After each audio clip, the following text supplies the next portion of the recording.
Joe Biden gave an interview to 60 Minutes, and there's a few interesting moments I want to check out from it and show you, and we'll walk through those right now. The first is he was asked, hey, a lot of people are concerned with your mental capacity, your mental fitness, considering your age. Is that something that they should be concerned with? And here's how he answers. President, you are the oldest president ever. Pretty good shape, huh? Which leads to my next question. You are more aware of this than anyone. Some people ask whether you are fit for the job. And when you hear that, I wonder what you think. Watch me. I mean, honest to God, that's all I think. Watch me. If you think I don't have the energy level or the mental acuity, then you know, that's one thing. That's another thing of just watch and you know, keep my schedule. Do what I'm doing. I think that, you know. The watch me was fine. That's kind of a good, lighthearted way to respond. But then that part didn't make a whole lot of sense. I think he's trying to say, listen, you can be concerned with my mental fitness, but try to keep up my schedule, and I think you'll understand that I'm perfectly mentally fit. But that's not really the way that he delivered it. Oh, I don't, when I sit down with our NATO allies and keep them together, I don't have them saying, wait a minute, well, how old are you? What did they say?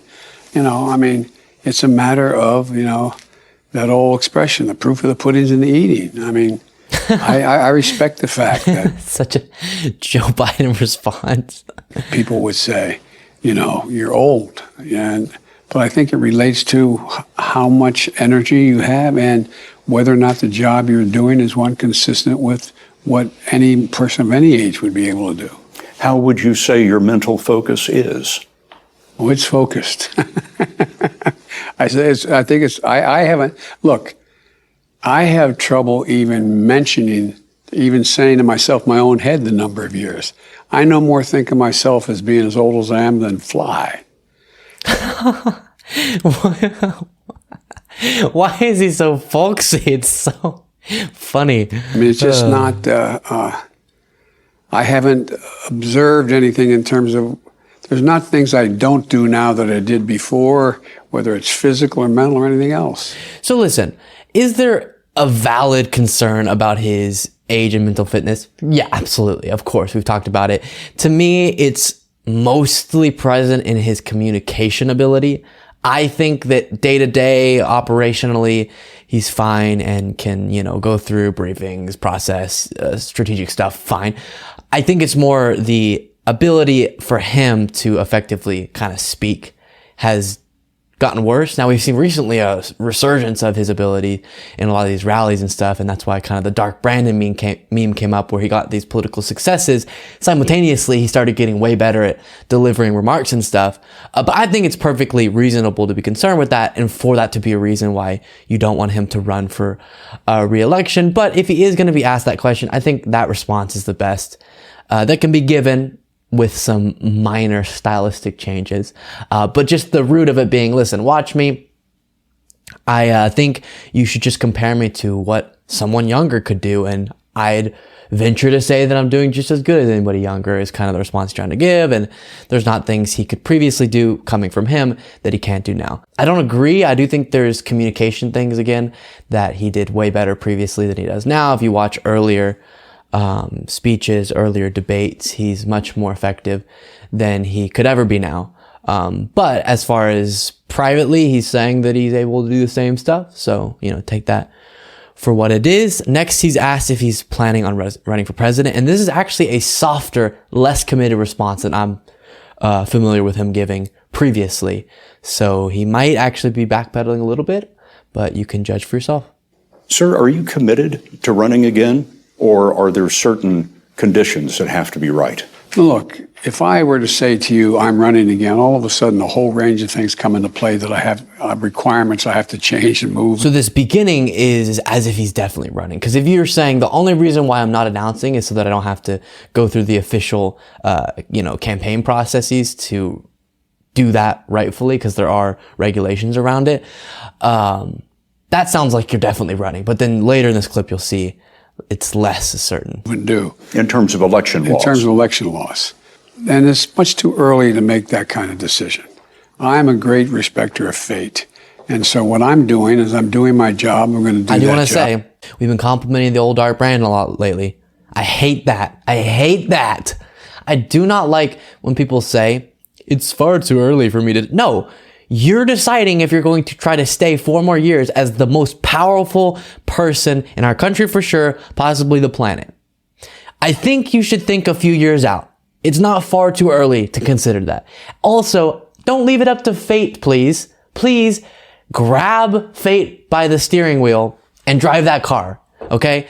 Now I think right now you should make the decision that you're not running so you can start working with other possible candidates to help them rise up and get that status. But I really dislike when candidates, again, I know, or individuals, I know that he has to say this, and so often people do say this, and so it's not unique to Joe Biden, but I just get so annoyed when they pretend like, oh, it's absurd to think about running for the most powerful position in the country more than 2 years out.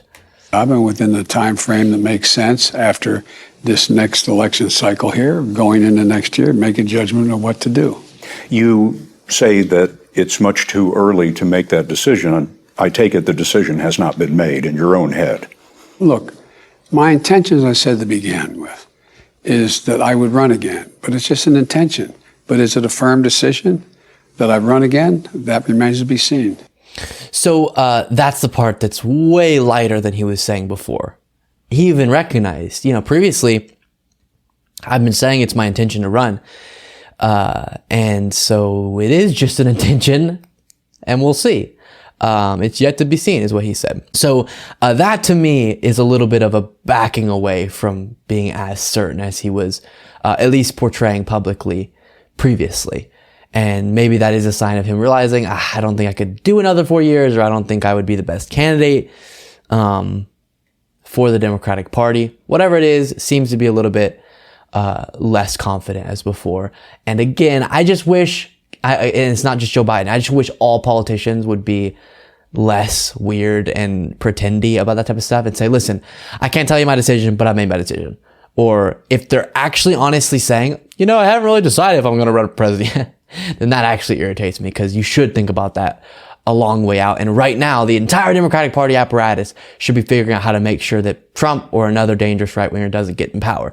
And if you're just kind of walking along, figuring out as you go, that doesn't seem to be an understanding of the moment that we're in.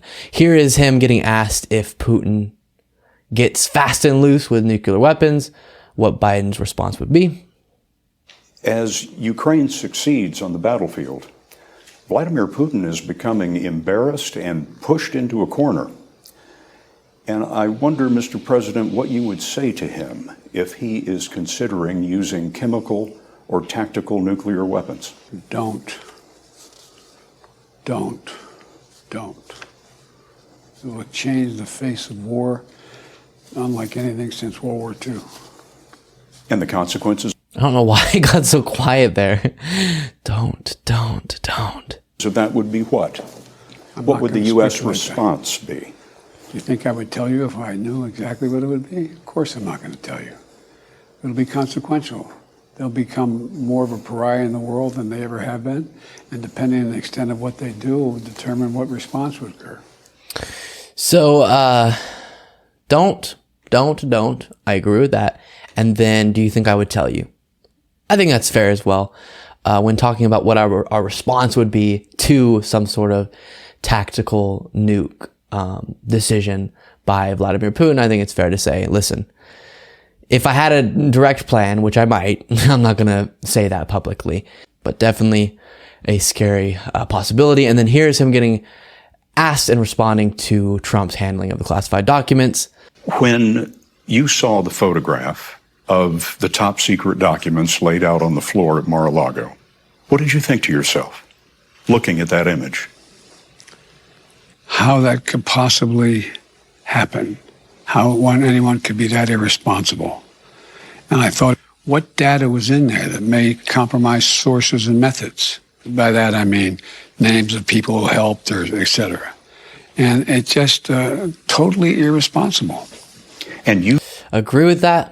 Totally irresponsible. And I think that might have been the first time he responded in that type of context to that news. So there we go. interesting stuff, and fascinating to see a little bit of a backing up on the issue of running for president. I do think that's the right decision, but it needs to be a very thought out process of rising up a different Democratic candidate. I think the times of just floating, the Democratic Party does so much floating through each moment, it seems, needs to end, because the Republican Party is so much better at thinking out in advance. Look at their strategy of getting the right people on the Supreme Court to overturn Roe v. Wade. I mean, that took a lot of forethought to make that all happen. And the Democratic Party needs to do the same. And we need to understand the threat that is posed, so that we can properly respond to it and get the right candidates, in the public eye who can defeat these dangerous right-wing candidates.